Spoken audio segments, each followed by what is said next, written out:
question. First thing, the knowing would be experiential knowledge of it, experiencing it. It's not here because that's more egoic based. And what Ken and I have found, and I'm just going to pick on me here because that's the best example I can use is my own.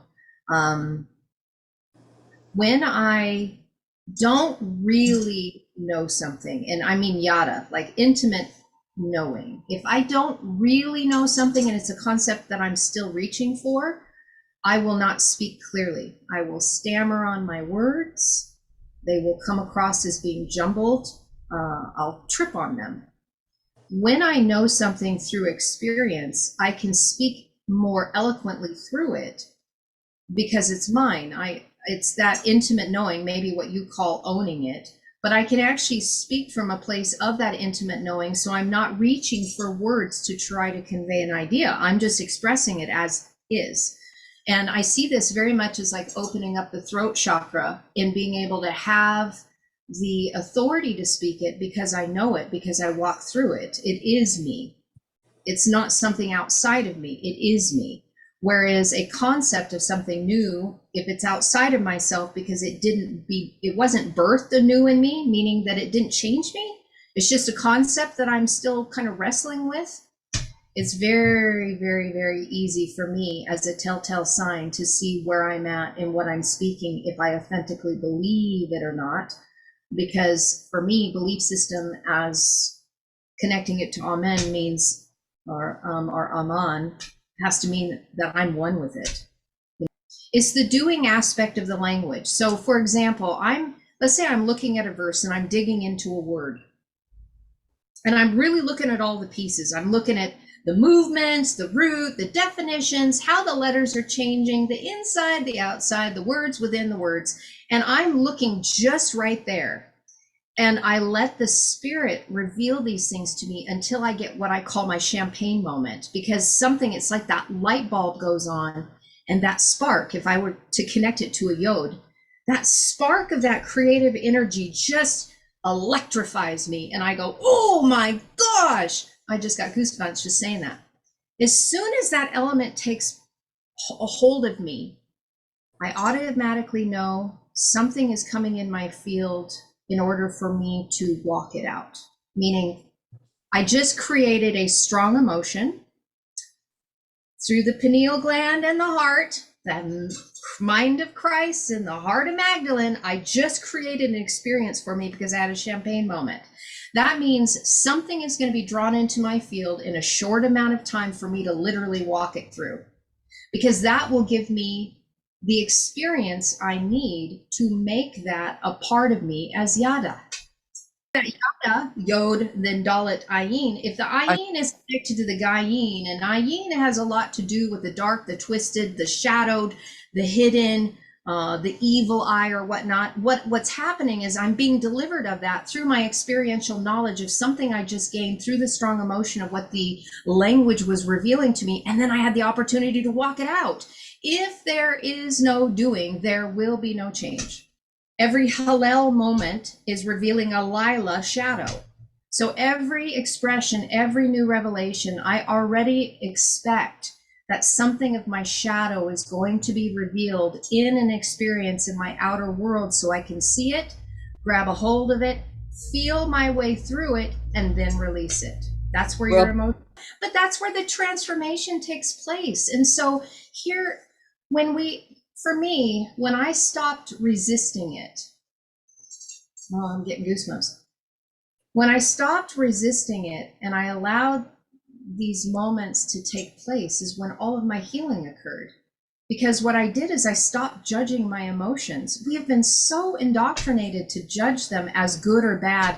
And even hearing what you had asked me in the beginning, how is a better way? So we're already judging the emotions and looking for a better way, when really emotions are just that. They're neither right nor wrong. They just are as is. They just are. Anger is anger. Hope, peace, love, irritation, elation. I don't care what emotion it is. It just is an is state. It's like a haya. It's a haya moment. It is. So because again, let's take a look at how Haya is spelled, Hey Yod Hey, right? Revealed to me is my emotion so that I can do something with it because it's revealing something else. Hallel comes in, connects to my Lila. They both have haze. They're the same exact word, just in different permutation. And I'm meant to connect to it. And because that yod's in the center of the word, I'm meant to connect to it right here. So I'm not judging those things anymore. I was firstborn. And one of my things to try to help me in all of my trauma was to be a perfectionist, because I figured if I did everything correctly, precisely, without error, then how could anybody reject me, right? How could anybody tell me I was terrible because I was perfect? But guess what? Perfection never comes. So I was my own self-torment. I was my own Hasatan in attempting to be a perfectionist. So in stopping judging that and stopping letting that perfectionism be the noose around my neck to hang myself with, I just started allowing myself to feel again, like complete permission to feel.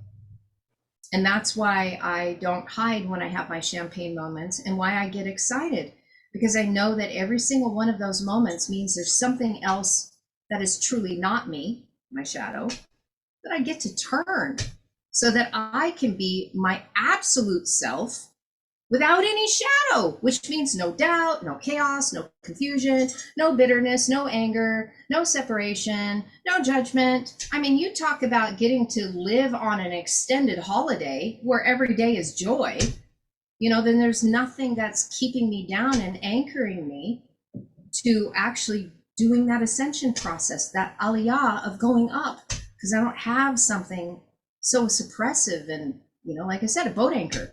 I just snip that thing off and I'm going up. I'm sprouting wings and I'm flying now. For other people, sometimes they don't even realize it. They're not conscious enough of their subconscious that rules them.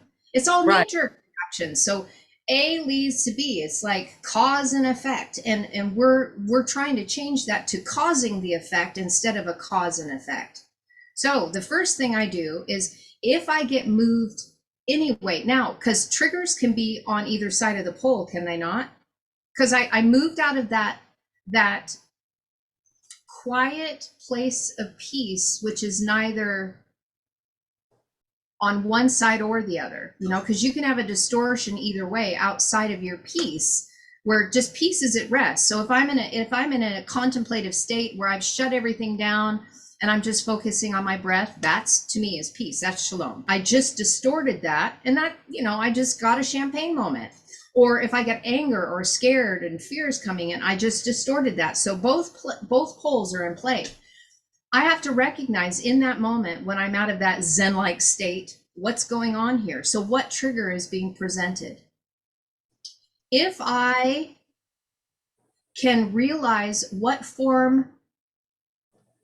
energy is being utilized in that moment, meaning if I have a joy bubble, that means I am giving light. I just spun faster and light is being given. I'm like sending out champagne to everybody here, and that's a good thing. And I don't worry about those. Although, like I said, I know that means that the opposite is going to happen. Something's going to show me a shadow. So I know I just get prepared for that. So I have to identify both triggers, because I want to set myself up to succeed and not fail. So if I have a joy bubble, I know that something's going to come in to reveal a shadow. So I just set myself up to succeed. Good. The shadows, if you want to call it a test, you can, but that can get people into a negative connotation because of tests at school and passing or failing. I just don't judge them anymore. An experience is going to come. That's all I know. Now, generally what happens is that I get the trigger in the shadow. It might be that day, it might be a day later, it might be a week later. Again, I'm setting myself up to succeed. So when something causes me to start taking energy, meaning I'm not giving it, which means I'm constricting the flow of that light energy, I'm constricting the Shekinah, that is not able to flow through me because I just am presenting more darkness than light at that moment, because I'm really taking energy. I'm not giving it, I'm taking it. With people in my world out here, because my world is a lot online. My relationships are online with people. And man, that's easy. I can just stop the meeting and walk away, click off Facebook, not answer an email. That is so simple. Life online is so freaking simple. It's in the real world, dealing with real flesh bodies and all of their traumas, where we're trying to interact with one another, where it can get messy. So in my world, I have two people that are the most awesome people in my life, that are perfect catalysts. My husband and my stepson. My husband and my stepson. My stepson lives in the community with us. He was living with us for a while. It's gotten a lot better now that he has his own apartment and isn't living with us in the same space. It's just good for relationships all around. But those are my biggest triggers. I project all of my crap on them, and they do the same thing to me. So, oh my gosh, you know, people are like, oh, look at how when you and Ken. I'm like, yeah, do you know the work that we had to do to get to this place? A wife with multiple personalities and CPTSD. I am, you know, the fact that my husband is still here and didn't run away, kicking and screaming, going, God, I'm never doing that again. Wow, he is a saint as far as in my book. Anyway, it's generally because there's been a Hallel moment and a Lila is being exposed. Ooh, that doesn't feel good. Okay, something happened. The best thing to do is to take a beat. Now, I'm not saying that I'm always good at this, because my knee-jerk reaction when a Lila moment comes up, which is usually fear, the base element is fear of rejection, fear of abandonment, rejection, you name it. It's all based in that, generally. As soon as that arrives, I'm either going to capture it, pause, breathe, and say, I need to take a moment, or I am going to react. The first is responding to it. The second is reaction to it. And I'm still not the best when it comes to the responsibility, the ability to respond. There sometimes still is the knee-jerk reaction to react, but I'm a lot better of not letting it go so far. Now it may be more like anywhere from 5 to 15 minutes. And generally, and here's the other side of it. Now I can, because of having practice in this, I can usually find where it's coming from in a matter of moments instead of a day or a week. I can come back to my husband and say, you know what? That was all based in this. That's what this was. Teshuvah. And me owning it, right? I just owned it. This is about this. And it has nothing to do with you. And I just ask that you forgive me on that, and I can see what this is all about. I love you. I love you. It's like that ho'oponopono, whatever that Hawaiian term is, about being able to do that first in here, because I have to forgive myself in it. Because I can, oh man, you talk about one who was excellent at beating myself up. Man, I should have had golden medals on that. I was so good at beating myself up. And now I just don't do it. I just recognize, okay, that really pissed me off in there in the moment, or I was angry, or I was afraid, and I allow myself to feel it. That's the other side of it. That's the part that's missing. If we don't allow ourselves to feel it, it's going to clog the pipes, and that central pillar of light, that Shekinah, is not going to flow, because you put gunk in there. It has to come out. So if you are angry, then allow yourself to feel anger. Be angry in the moment. Just don't do anything to cause harm to friends, family, loved ones, coworkers. Just remove yourself and go feel your anger. Just remove yourself and go feel your anger and get through it. Don't cut it short going, God, I shouldn't really be angry. Who says you shouldn't be angry? It's an emotion. It just is. I know this well, okay? I know this very well, because this was where I once was as well. And for me, what I realized is that it was justice that I was seeking in here. It had nothing about external. I was feeling wronged, and I was projecting it out, that justice needed to be rendered, because there was some wrong that I was judging myself in.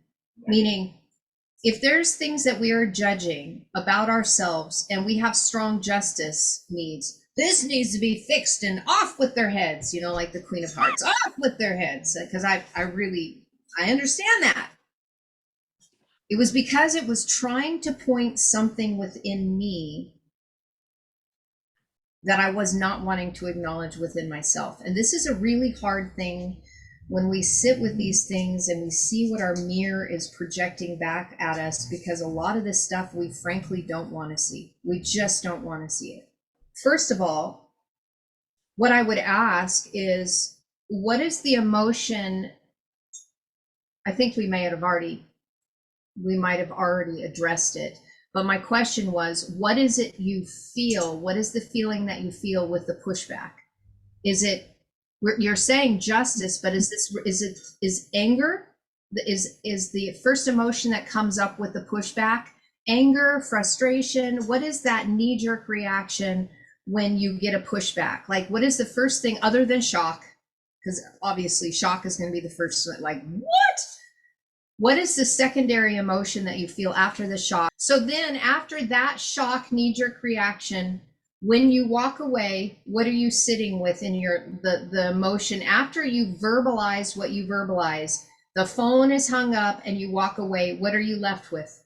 Got to slow down here, because if we can't identify the emotion, we can't do anything about it.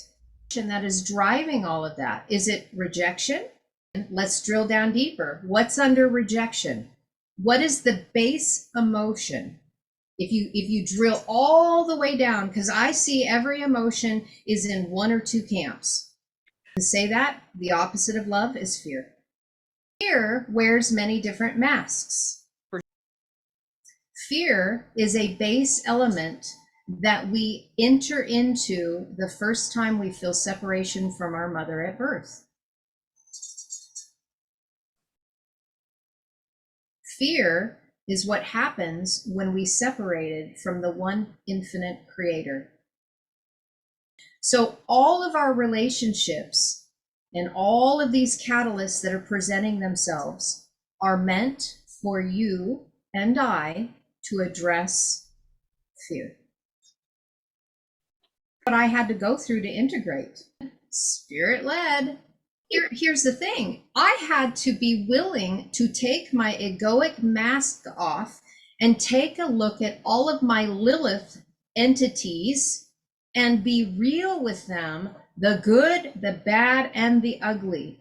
The stuff that nobody wants to look at because we've judged it, we've shamed ourselves, we've debased ourselves, and we've rejected ourselves. And if you get down to the core essence of it, and maybe this will help you picture this. Ooh, I'm feeling this really strongly. In how we react is due to things that happened to us under the age of 8, right? Literally came in with Christ consciousness the moment we left the womb. No judging, everything in total awareness, taking in everything without judging it. We came in as absolute love. You can get to Christ consciousness because you is the moment you enter into this matrix when you were born. Us from 8 years old and under, all of the trauma is going to set our course for the rest of our lives. Okay, if I can get through this without tears, don't think I'm going to, but that's okay. All of those traumatic things that happened to us when we were little children, we put shame and we guilt it, and we shove it in a box, which is taking our inner child, our wounded child, and putting it under lock and key. So it keeps experiencing all of these negative things, everything that we are shaming and guilting upon this wounded child that wants to be seen, that wants to be heard, that wants to be loved, that wants to be embraced, because things happen to it out of its control and it is locked in those mechanisms. So those knee-jerk, I heard you say, I'm not being heard. I'm not being, because somewhere you have your inner wounded child that wasn't seen, that wasn't heard, that wasn't comforted, that didn't understand, didn't comprehend, and had some terrible things happen. Again, it's subjective, right? Because you can look at someone and go, well, I wasn't that, my life was a lot better. How can a child identify what is a worse trauma or a lesser trauma? It's trauma. It's trauma. Your trauma was your trauma. My trauma was my trauma. I'm not judging, because what happens? Oh gosh, I didn't see my parents murdered. And all of a sudden that means I'm not willing to address my trauma because I'm saying that it doesn't have any value because I didn't experience that. Doesn't matter. Trauma is trauma. Doesn't matter. It's your trauma, my trauma. And we have to deal with that. So all of your knee-jerk reactions, all of my knee-jerk reactions about being defensive and all of this stuff and this anger is inside of you that was never dealt with. And what happens? Lilith rises up. Here I am. I am woman. I am Lilith. Hear me roar. It's a rage monster. I'm getting goosebumps again. It's a rage monster. Hence why Lilith became Lilith. Because it's really Hallel, it's just in the opposite order that's waiting to be turned. So what we have to do is we have to, when it's revealing it, okay, when it's revealing itself to us, it still has the hey on the end. When we choose to react, now it has the tav. And when we react and it's on the tav, there is no budging, there is no moving, because it's a completed act. Lilith raised her head and you are not gonna bust through. That's it. That's it. I got injustice. I'm raging. I'm reacting. You're a jerk. Off with your head. We cannot get to that point. Breathe, since the hay is part of breath. Take it in, pause, and let the spirit identify what is going on before we choose to react. We can then respond. And the best way to do that is to say, I need to walk away. Identify where it is coming from, and it will all, I'm telling you, it will all go back to those first stages of life. And it's setting that child free from living that hell loop, because every time you're triggered in something, your inner child is having to relive that trauma all over again. When we can start talking about things without having a subjective response to them, then we will know that the healing has been made complete. Meaning, when we look at our traumas, and if we can just talk about it instead of it having something that's still owning us. Because what I hear, and I'm not making light of what you went through, not at all. I'm not expressing some of the things that I went through that would be horrific to hear as well. I'm not expressing that because there's no need to.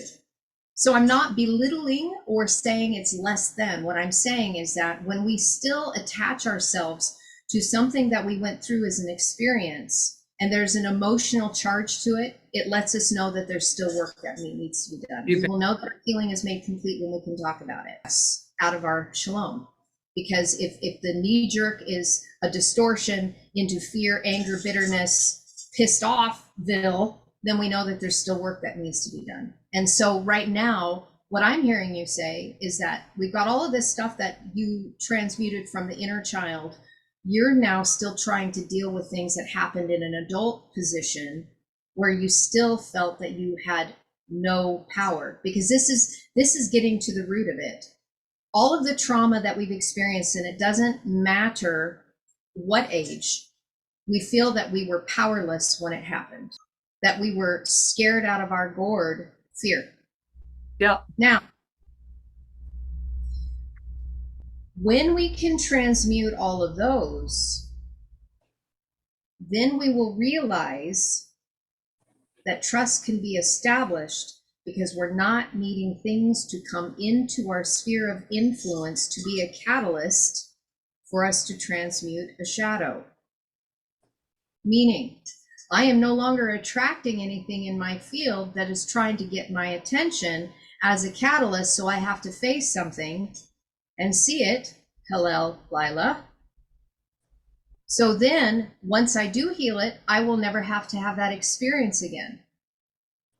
I am very much aware that I create my reality around me based upon that which I'm seeing, that I need to see and experience to get myself out of all the entrapment, thought forms, egregores, subconscious programming that I've subjected myself to, that has kept me from the ability to experience my own divinity. Or you are subconsciously programming it because you're not aware that that's what you're doing, but that's what we do every single day. And when we're not in awareness, we end up having the knee-jerk reaction. I'm saying all of this because what I heard you say at the very beginning is, how can I better handle these things with the rejection that is happening and the pushback that is happening? Because once you realize and you've healed all of those things, you will never have a knee-jerk reaction to it again, ever.